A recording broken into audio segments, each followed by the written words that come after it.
Good morning, I'm Wendy Petrie and this is your morning news fix for Tuesday, the 16th of December. In this update, the New Zealand Jewish Council says some political leaders need to reflect on the rhetoric they're using after a terror attack at a Hanukkah celebration in Sydney. New Zealand police have been bolstering their presence around Jewish sites after the target attack in Bondi on Sunday. A father and son opened fire on a crowd of some 1,000 people, killing 15 and injuring more than 40. New Zealand Jewish Council President Juliet Moses says this was predictable when you look at patterns of anti-Semitism.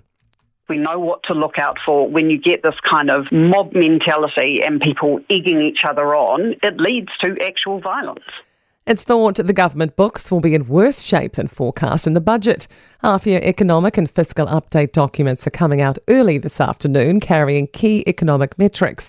Treasury also releasing a budget policy statement outlining priorities for upcoming spending and initiatives. Infometrics principal economist Brad Olsen says the third quarter's been strong, but Treasury's forecast is based on a weaker second quarter. Realistically, the economic recovery that Treasury had been expecting through the course of 2025 hasn't been going as quickly as expected. A sobering reminder of the dangers of alpine environments as two climbers remain overdue from the Aoraki Mount Cook summit. Search and Rescue and Department of Conservation crews postponed their search for the pair yesterday afternoon as weather conditions deteriorated. New Zealand could lose 97% of its glaciers by the end of the century.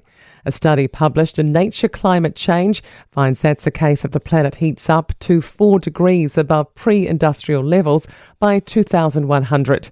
If models at warming are kept to 1.5 degrees, the Paris Agreement's target, roughly half of the glaciers would survive. Canterbury University Associate Professor Heather Purdy says glaciers play an important part in New Zealand's water cycle.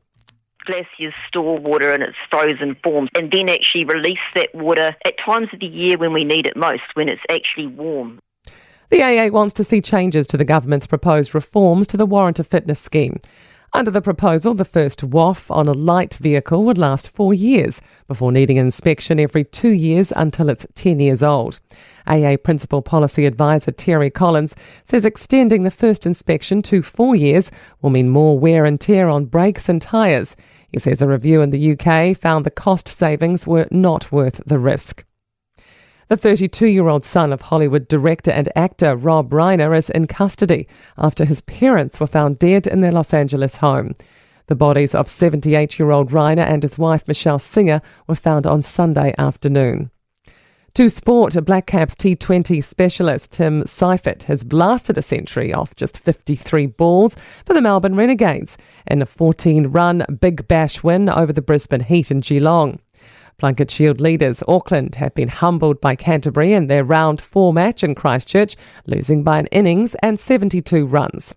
And tackles above the sternum will be banned at next year's Under-20 Rugby World Cup Championship in Georgia next year as part of the march towards increased player safety. I'm Wendy Petrie. That's your latest news fix. We'll be back with the next update at midday from the Newstalk ZB newsroom.